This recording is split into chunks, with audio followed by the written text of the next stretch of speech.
चलो अगला सवाल अब है, कह रहा है कि समांतर श्रेणी 6, 11, 16, 21 डैश डैश के प्रथम 30 पदों का योग ज्ञात कीजिए। क्या कर रहा है? 30 पदों का योग ज्ञात कीजिए। चलो सवाल देखते हैं क्या कर रहा है। मतलब इसमें योग निकालने के लिए बोल रहा है, मतलब एसएन।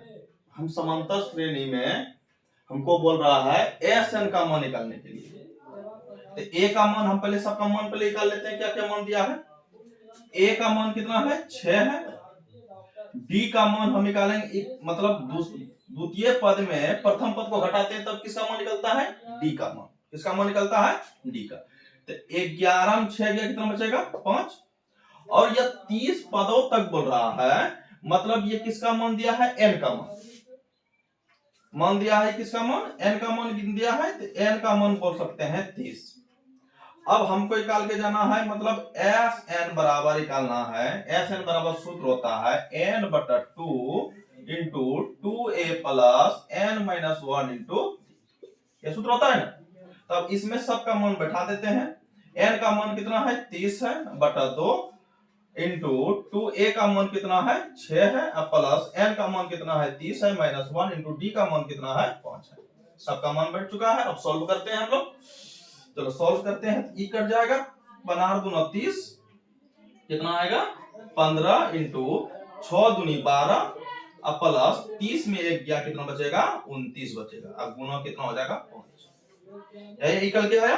तब फिर से सॉल्व करते हैं। यहां से कितना आएगा? 12 प्लस 29 गुना 5 करेंगे कितना होगा? 9 5 45 के लिए 5 हासिल बचा 4, और फिर 5 दूनी 10 और 4 कितना हो जाएगा? 14। मतलब क्या निकल के आया? 29 गुना 5 के 145।